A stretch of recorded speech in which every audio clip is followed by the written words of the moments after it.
You are now entering the horror sanctum.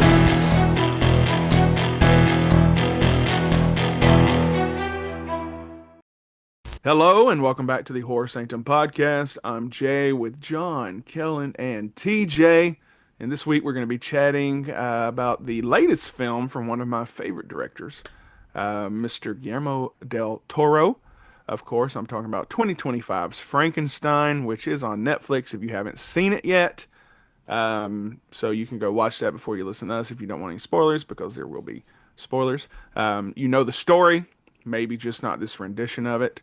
A brilliant but egotistical scientist brings a monstrous creature to life in a daring experiment that ultimately leads to the undoing of both the creator and his tragic creation. And as I said, as always, spoilers. Indeed. Spoilers abound. And this movie got a lot of attention that a lot of people were anticipating. Guillermo del Toro has widely been known as a huge fan of classic Universal monsters for years. He has like a shrine to some of them. Frankenstein, he's got like a whole bust of the actual Frankenstein in his house. It's basically a museum to classic Hollywood horror. So when people first started talking about this, I feel like I'd heard about this in the works for 2 or 3 years, I feel like. And so when they started leaking out the names and stuff, and of course Mia Goth had to be a part of it. Oscar Isaacs, a great character actor, thought he did a good job.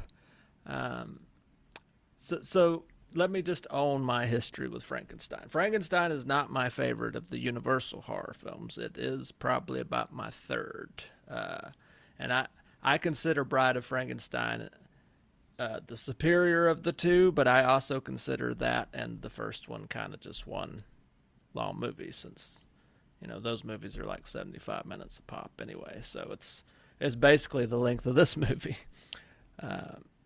But of course, Boris Karloff created what pop culture in America and the world now is always considered the monster of Frankenstein, forever tying what was just known as the monster in the novel as being Frankenstein, which is actually his creator, of course. I really like the 1957 Hammer, The Curse of Frankenstein, where Christopher Lee played the monster. I love a lot of the historical renditions. I had to read the book in high school. It was one of the first books I actually liked that they made us read in high school. Mary Shelley was actually married to one of my favorite romantic poets, Percy Bysshe Shelley. And when I went to MTSU, actually, one of my English professors, when I was getting my English degree, actually was one of the foremost scholars who'd written multiple books on Percy Bysshe Shelley. So I learned a lot about Mary Shelley and Percy and all that through studying with that guy. Who was not the nicest guy, but knew a lot about the Shelleys. So, I mean, everybody knows the story. There's a lot of different renditions. There's also a lot of really hokey, bad versions of Frankenstein that kind of come out in the 60s, 70s, 80s. Rock and roll Frankenstein. There's a lot of Frankenstein versus Dracula. There's a lot of bad versions of this, and they're all basically taken off on the Boris Karloff iconography for the most part. And then in 1994, I believe, Robert De Niro tries to play the monster, and probably what was the most accurate depiction to that point of the novel, other than a made-for-TV thing from like the 70s that was fairly accurate, but not very well produced. And so you get and finally into the hands of a master craftsman who loves the macabre, who loves this stuff, Guillermo del Toro, and he gets his hands on this thing. And this movie looks phenomenal. Like the production design, the set design, the costuming, like it is the era. It is it is what the novel probably was most accurately trying to portray for the most part. The acting's really good, but really it's a two actor play basically. It's all about Jacob. I don't know how to say his name. Elordi, I guess, who I had not really been familiar with before this. He's a super tall dude too. I think he's like 6'5". Uh, but I thought he did a very good nuanced performance. I didn't love the look of the monster. I felt like they tried to make him a little too emo cute for my liking. But I thought that his performance was very good and dramatic and progressed in relatively the same way that the novel progresses, as he's learning more, as he can speak more, and then that rage that gradually is brooding and leads him to just want to torment Victor for forever. The one thing, of course, Oscar Isaacs can scarcely do any wrong. I liked his performance, but I thought it was an odd choice to really just make him a total bastard. Like there was not a whole lot of sympathy for his character in the way that he basically is a sociopath who and the 11th hour starts to rethink his life decisions when it's a little too late to do so. I thought that was a little bit of a choice. That's not quite how I read the novel when I had to read the novel years ago. But you make your choices. It's hard to put a new coat of paint on a classic story that's been around for 130 years. Overall, I really liked it. I wish it had been about 30 minutes shorter because it's really hard to watch. In my 40s now, it is really hard for me to sit through a more than 2 hour movie. It has to be really good. And this was well acted. It looks beautiful, well directed. Sometimes you kind of want to get a little ahead of the story because there were moments that drug. I like Mia Goth and a lot of stuff, but I feel like just about any decent actress could have filled in that role. She didn't get near as much time to develop that character. It was just kind of like the damsel sympathetic character that they needed to advance the plot, basically. I would have liked to have had a little more meat on the bone for her because she's proven that she definitely could have done more. So that would be one other little minor critique I guess I would have. I enjoyed the movie. I will eventually rewatch the movie. When I first watched it, I was like, wow, that was a solid rendition of Frankenstein. I'm still going to watch the classic Universal ones way more than this. Some of that's length, some of that's nostalgia. But I definitely see why this would get nominated for a bunch of stuff because it's technically very well made and probably one of the top 10, 15 best movies I watched that was made in 2025. So that's about all I got to say till we get into breaking down the ratings. I mean, it was a solid rendition that's a little closer to the novel, probably one of the closest, and it was made really well. Yeah, it So, was made really well. That was what was surprising, especially because Martin Scorsese told us that Netflix doesn't deserve any Oscar consideration because all they make is slop. Not word for word, but you can suck a fat one, Scorsese, in the words of Delightful Derek for well, shitting also one on of his Netflix. last movies was made for Netflix, so he's kind of Yeah, kind of a hypocrite. yeah. Speaking of which, that's also a long ass movie, and this was better than that. um, I brought up some long movies. Dances with Wolves, 3 hours and a minute long. Curious Case of Benjamin Button, 2 hours and 46 minutes. The Irishman, 3 hours and 29 minutes. Frankenstein, 2 hours and 30 minutes, 85% on Rotten Tomatoes. You know what they all have in common? I'm probably not interested in ever watching them again, but they're all great movies. That's the problem with movies like this. There is that sweet spot where a movie that is really good is also rewatchable. There's also exceptions. The Godfather is a notable one. My Fair Lady, um, Citizen Kane. there's movies that can be long and be rewatchable. They have enough substance within them to keep your attention so that you don't realize how much time has passed, right?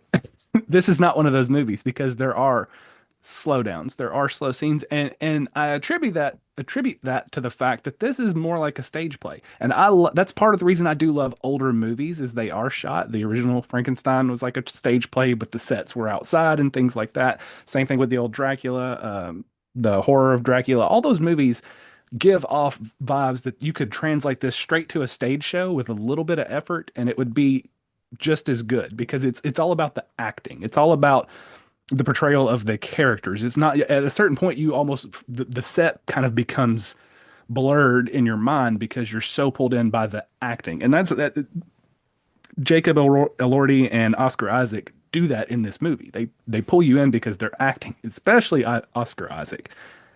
Fantastic in this movie. And the sets in this are great, but again, he pulls you in to those scenes because his acting is so great. And that's why I say I liken them to like a stage show because the best Broadway style stage shows, it's the acting. Hamilton is 3 hours long and it doesn't feel like it because the pacing is done so well and you're pulled into these characters who are doing such an incredible job. The problem, again, is the slow parts. They make it hard to get through. Even though you're into the acting, there's only so much an actor can do before you get bored of their acting, regardless of how great it is. Especially when it is something like this that I kind of liken to Castaway, where there's a lot of solitary moments. There's a lot of moments where it's maybe one or two people, even if you consider Wilson a person. Castaway was the first movie I ever saw on a date. And at a certain point, you just get tired of seeing Tom Hanks on a beach. You get and he's acting his ass off. Oscar-worthy performance. But again, that's the problem with these. Is at a certain point, you just kind of get bored of the acting, no matter how great it is. If there's not stuff to break it up, Godfather 2 is a perfect example. There's time jumps. There's different actors that are pulling scenes at different times. This just doesn't have that. It doesn't have, and Jay talked about it. I'm sure he'll talk about it, so I won't try to steal that. But Mia Goth, the underwhelming performance by her, so she doesn't help out with pulling that attention away from the other two actors who are carrying the weight of this film. And none of that is to say this is a bad movie. It's just one of those movies. It is too long.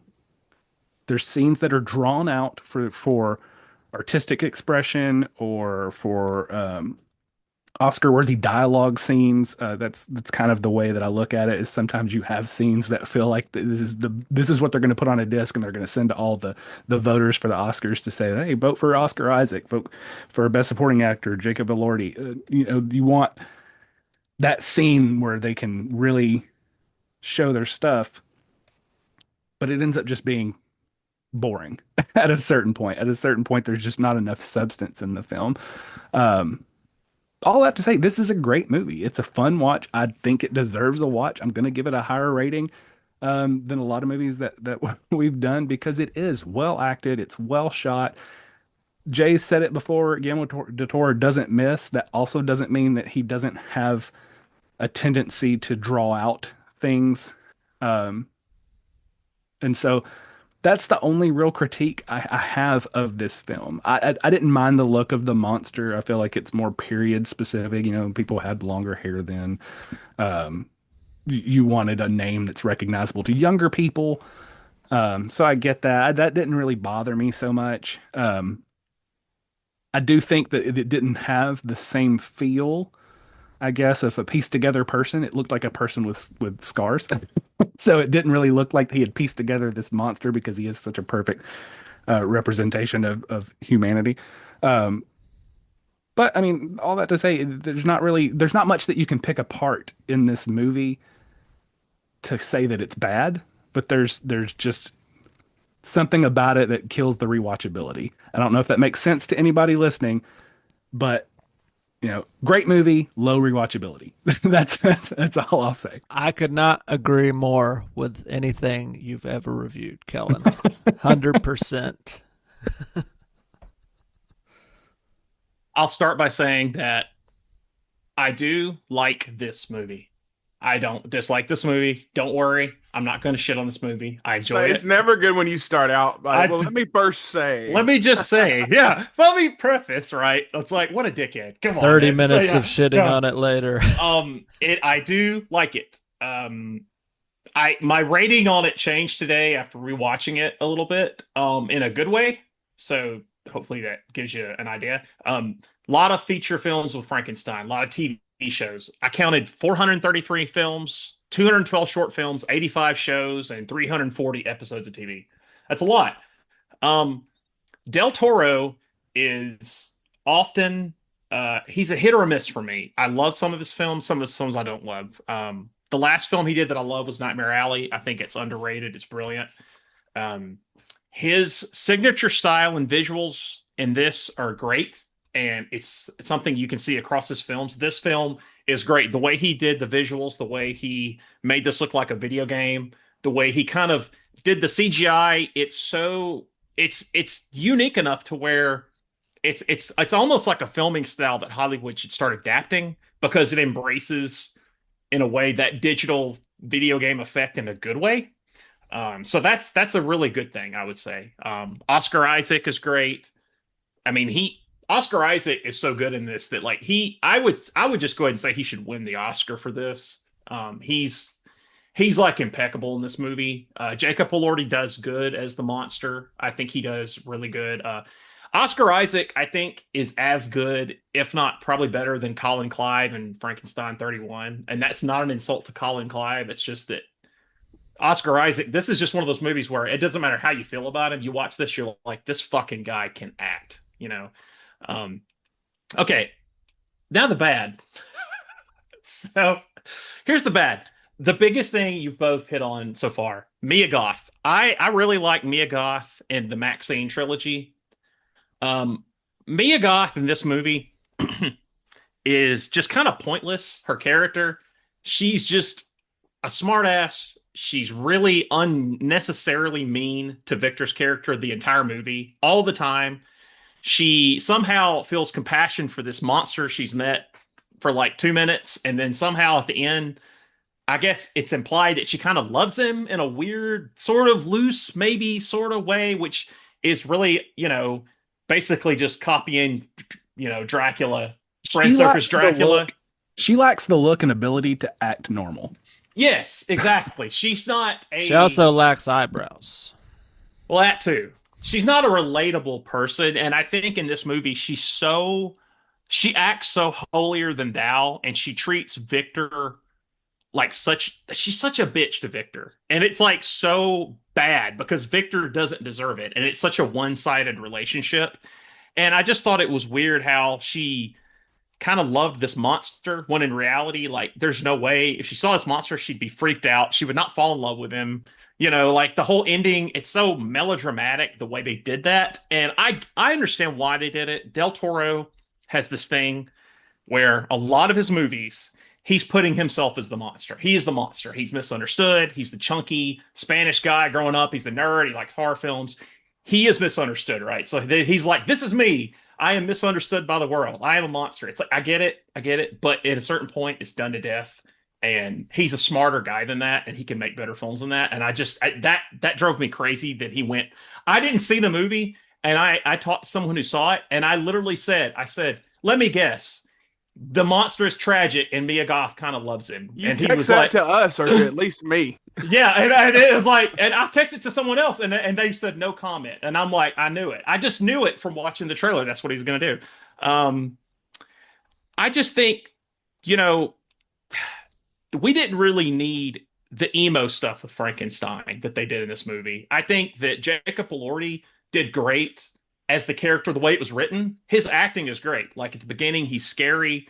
When you see like the glowing eye, that's pretty terrifying, right? Like the whole idea that he's a monster, the Prometheus, that whole thing. The ending, I mean, I just think in the middle, they try to make him sort of humanized and they try to make him grow and he reads. And I understand the book. I know I've never read the book. I know that there's things in the book with this movie. I get that. But I just think that they do all that, but they go so melodramatic with it. And I think also what's so silly to me is that Victor, I know TJ, you said Victor is so one-dimensional. The problem is Victor in this movie is completely egotistical. He's obsessed. There's no like compassion He's a or narcissist. He's only driven to make this thing, and then once he makes it, it wants to kill him, and then he doesn't. They just get embroiled in this whole back and right. forth. Yeah, and it's like I don't know, he's so egotistical and he's so obsessed with his creation, and I think he doesn't have a moral compass. I think in the original movie, Colin Clive was very good about playing this dual thing of being obsessed but having this moral compass, and I preferred that take of it more. I preferred Oscar Isaac's acting more, but I preferred the character the way it was written in the original more. And I just think that they made choices like that I didn't like. I didn't like that, Colin Clive, or sorry, that I didn't like that Oscar Isaac was a bad guy because he accidentally, kills Christoph Waltz's character. He accidentally kills Mia Goth's character. And yes, it was fucked up the way he did it, right? But he's a bad guy. But Frankenstein, at the end of the movie and the beginning, kills all these fucking guys on the ship, like brutally to get to this guy, just murders tons of them. And he's just like this misunderstood, tall, dark, and handsome guy with bone structure, and he's a monster, and we should feel sorry for him. Like, I'm sorry, but like, good movie or not, that's fucking stupid. That is stupid. And like, Del Toro, like, as he's writing that, you would think he would catch that, right? But it's like, those are the kind of things in the movie where I see this great film, and then I see these things that he does, and I'm just like, really? Come on, man. Like, you know better. You've done better. I don't know if that was compromise. I don't know if that was just a choice that maybe, I mean, and it's something I disagree with. I'm sure a lot of people love it. I'm in the minority with that. But I just think overall, it's a really good film that has a lot of good layers to it. And it's surrounded by a lot of melodrama and a lot of mischaracterizations of characters. And I think that's the problem is I think if you take the melodrama out, if you cut it 20 minutes, and if you change Mia Goth's character, like it's like the movie is like insanely great. But it's just like a few things with it that I have problems with. So I don't hate it by any means, but that's my take. So Anya Taylor-Joy would have been a good substitute. Oh yes, yeah. For Mia Goth in this one. Before you go, Jay, what John just made me think of, because I was sitting here thinking on some of the same stuff, and what I realized was what this film's biggest weakness was how much Guillermo del Toro was tied to the book, because most of the stuff that we don't like was the stuff that he was following to the letter of the book. Like the monster kills a whole bunch of dudes, and there is a little bit of that weird, like, character shift dynamic that just doesn't quite. It's not a 1-to-1 ratio if all things are equal, right? So the original Frankenstein was more of mice and men. Like he didn't know how to be good, and this is more of a It's not a phase. You don't understand. It's almost the James Dean of Frankenstein's. Yeah, it's almost similar to the plot of Wicked. It's the misunderstood monster. It's not me. It's people. Yeah, it is. It is a lot like Wicked. That's a good observation. My thing is, this was Guillermo del Toro's passion project, right? Kind of like Rob Zombie's always wanted to make a monsters movie, which he did, and everybody shit on it. But everybody shit on it when he was announced. I to be loved making it. It's fantastic. But when everybody's like, "Oh, he's gonna make it rated R, and it's gonna be blood and guts," and then he doesn't do that, and people are still pissed off.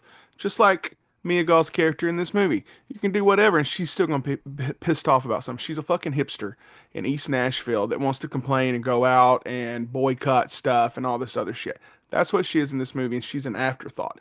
When you have Mia Goth tied to a movie like this and you don't utilize her, I don't understand. When Kellen kind of alluded to it earlier, like we've talked about this before, Mia Goth to me is Nicolas Cage. They're both at their best when they're unhinged, right? Because when we think of Mia Goth, we think of 3 movies, and they're the trilogy. That's what we think of. She's been in a lot of other stuff. Like even Suspiria. She was fine in Suspiria, but she was dialed back. So I would have liked to seen an unhinged version, especially if she's playing 2 characters. One of them should have been a little unhinged. The mother, Victor's mom, make her a little crazy, something. Um, I thought about the monster killing everybody, and we're supposed to be sympathetic. I think that was just them saying, you know what, the ends justify the means. Like he's ruined his life, and now he's going to do whatever he can.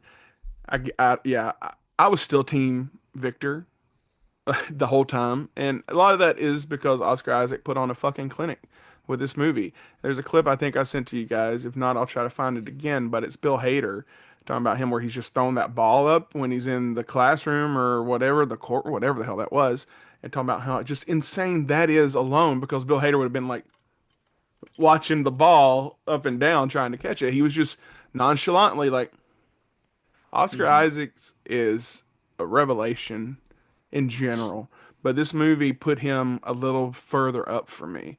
He was so good. Even Christoph Waltz, what little we got of him, reminded us that he's also fantastic in almost everything he does.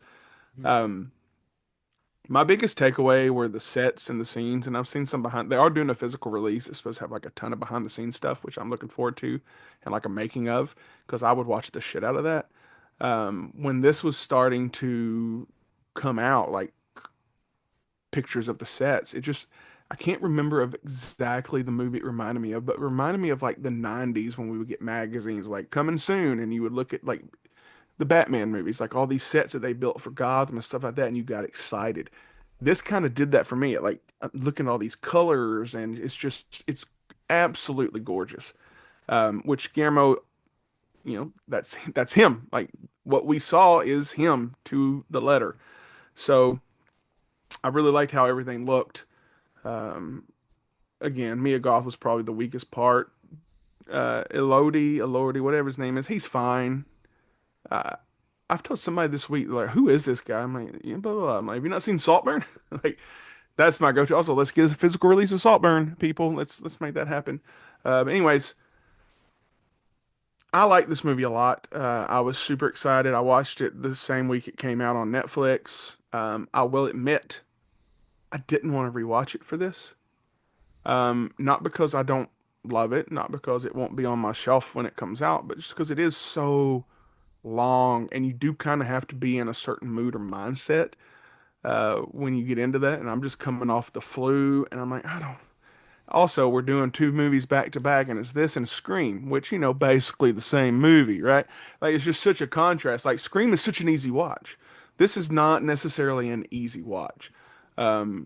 We go back to the original. We would watch that one first because it's what, an hour 10, hour 15, maybe? Like, it's not very long. And that helps. But he needed that time just so we could see more. Like even like we talked before we started recording, my background where they find Oscar Isaacs and they bring him on the ship. Like that whole setup, I adore that. Like when we talked about Black Phone, we talked about these winter settings and these snow settings and how cool they can be. That to me is super cool. That's probably one of my favorite parts. Um, I don't know how I feel about the different chapters that he did. I think the monkey did that too, right? Kind of where it's like here's It's similar to or the not monkey book. weapons. It's similar to the book though, because the book was all journal entries from Victor's diary. Yeah, I've seen a lot of people. Somebody complain that there's nothing like the book. I'm like, have you read the book? How long has it been since you've read the book? Also, who fucking cares? If you have something that means the world to you, and you get the opportunity to make that, do whatever the hell you want. Don't doesn't matter what we think. Do what you want to do. This is your passion project. Like have at it, have fun, make it your movie. And Guillermo Del Toro successfully did that, in my opinion. Um, Oscar Isaac is not going to be nominated for Dad of the Year, but he definitely should be nominated for Oscar with the Oscar. I don't know how he couldn't not be nominated. And Jacob as well. I know they just won some at the Critics' Choice Awards, maybe. But most of the stuff they're winning right now is like costume and set design, which is well deserved. Um, but just add that to Sinners and Weapons, because Madigan just won Best Supporting Actress for Weapons as Aunt Gladys. So bravo for them and Del Toro shoveling in this error of, hey, horror movies deserve to be nominated for Oscars too. And hey, Scorsese, this one's on Netflix, you bitch. And it's going to get nominated for a ton. I lost a lot of respect for him when he said, and whenever someone shits on a superhero movie, I lose a lot of respect for them. I'm like, I get it, but you know what? Shutter Island fucking sucked, and I'll die on that hill. So great acting, but it sucked. Anyways, I enjoy this movie a lot. Um, Even though I was struggling to watch it again, I'm just like 2.5 hours, and it's I don't know how much rewatchability it has because again, John listed off the numbers. There are so many renditions of this character and this story. Um, I Frankenstein, that's probably one of the worst ones. Anyone else see that one? Woof. Aaron Eckhart.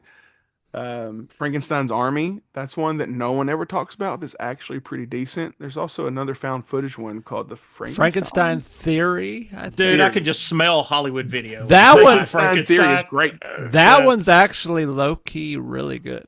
And that was a Dollar Tree movie I found back in the day. So there are other versions out there, but because we know the story so much, that makes it more of a struggle to watch this 2.5 version of it to me. Yeah. Like, okay, I get it. I know what's going to happen, blah, blah, blah. But when you go back and rewatch it, like a movie like this, it's important to pay attention to other things. While Oscar Isaac is just eating it up on screen, we need to look around the room and see what else we can see. And there's just so much there. It's just endless. So, yeah, other than that, I don't disagree with what anybody said. I understand anyone's love, hate, or just on this movie. I get it completely. So we'll go around, give our rankings, and close up shop. Let's start with TJ. I really waffle between 3.5 and 4 stars on this one for me. I think for rewatchability factor, I'm gonna go with 3.5, but it's a solid 3.5. It's not gonna be like an all-time classic, but I will echo what others have said. With this is like an actor clinic for Oscar Isaacs. This is like the tape you show to get other movie roles. Like this is one of the better acted performances, even though I take some issue with how they took his character and some aspects. The way he committed to it and performed the hell out of it, you just gotta have respect for it. But for me, it's 3.5. The length keeps it from having as much rewatchability. But as Jay said, right. As Jay said, if it has an awesome release with behind the scenes stuff, just for my love of Guillermo Del Toro and his meticulous filmmaking, I will get it.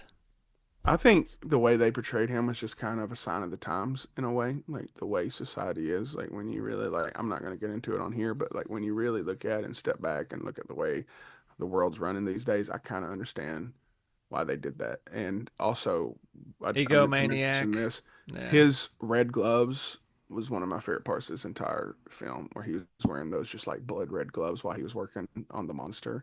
Like that was just such a tiny, subtle thing, but it really resonated with me and it popped. But anyways, Kellen? Yeah, I'm actually gonna go higher than TJ. And it's nothing against anything. Everything he said is spot on. Everything everybody said is spot on. But again, I go back to one, it's beautifully shot. It's a beautiful film. Two, the acting's incredible. The acting's incredible. I do think Sinners is probably going to get more Oscar love than this. Because it's it plays easier. Yeah. And it's the same situation. Amazing set design, amazing acting, brilliantly shot. But again, this is a great movie to me. I mean, all the faults John said, it has them. But I think that Jacob and Oscar, they are this movie, and they did such an incredible job that I'm going to give it a 4. It's just this Oscar Isaac's acting in this should be studied in acting schools because he's flawless. He is flawless. The last time I said that, like that this part should be studied in school, is Tim Curry in Clue. Oh, I love Tim Curry. Like the last 15 where he's just running all over the place, recreating all these scenarios. That was a fucking clinic right there too. I just rewatched Clue recently on the Blu-ray that come out. There's a documentary on it too. Check that out. Yeah, John? That's good. So Victor, I think we've all said it. Oscar Isaac's great. I think he's a flawed guy. I think the missed opportunity there is he's surrounded by a lot of flawed characters who don't really make him seem as flawed as they might want him to seem because everybody else is a bunch of assholes, pretty much. Uh, I think the dynamic with Mia Goth and him is a little one-sided. I think the original film made different choices for what it was trying to say, not necessarily better, just different. But that being said, I watched it today. My original rating was a 3, but I watched it and I thought about it and I kind of looked at this film like, okay, what was he doing? What was he trying to do? How was it shot? Oscar Isaac is so great. Honestly, I don't usually do this, but I kind of changed my mind about 15 minutes into the show thinking about it. I'm gonna give it a 4. Even though I don't love it, I think it's a 4-star movie, and I think it's absolutely an important movie. And I think at a minimum, it does need some Oscars, right? So I have to be fair. I'm gonna give it a 4. Yeah. I think that's fair. So, to me, I was thinking the Mia Goth and Oscar Isaacs back and forth. It's almost like U-Bowl directing a Leonardo DiCaprio. Like Like, it's what almost would you like it do with was a that? mismatch. Like, okay, Mia Goth, you're so good in all these horror movies, and now you're in another horror movie, but this one's more, actor driven, and like you just came off flat. And I wonder if that's almost intimidation because of Oscar Isaacs and how good he was, or hmm because he was so good, she was just like, meh, It's I'm just almost here. how do you act against that performance, Yeah. really? And you guys seen Moon Knight? Some of it, not all. He's I fantastic haven't in seen. Moon Knight, and I think he's got a bad relationship with Disney now. I don't think they're going to go back, but it's him and Ethan Hawke, and like that hmm back and forth, fucking chef's kiss. Like them together is amazing. So I gave it a 4. I think my original ranking was a 4.5, maybe may have been a 4. It's been a minute, but that puts us at a 3.8. So we're going to call this one a 4 for Guillermo Uh, del Toro's rendition of Frankenstein. So, all right, that's it for this episode. Be sure to subscribe to our YouTube channel and to wherever you listen to this podcast. Follow us on Instagram. Follow us on TikTok. Join our Facebook group. We have a Amazon Music playlist which features some of the score from this movie. It grows every week, and I'll be honest with you, I listen to it a lot. Like it's a good little playlist, and it shifts from songs to score, and it's just a nice little flow. So check that out too, and come back next week to see what we're talking about. I never like to say what we're planning on because it always changes. The plan is to be talking about The Thing with Chris Killian of comicbook.com, formerly of G4. If you are a person of a certain age like we are, you should be familiar with Chris Killian. Apparently, he's local. Got to chat with him recently at a local comic book store where he put out a Christmas comic in the Spawn universe, which is cool. So hopefully we'll be able to nail that down and have The Thing next week. If not, who knows what you get? It might be Scream. We'll see. So signing off. I'm Jay with John and TJ, and I'm not saying Kellen's name because he just had to log off because someone didn't charge their iPad today before we recorded, so he will not be named as punishment. And until next time, Keep it spooky.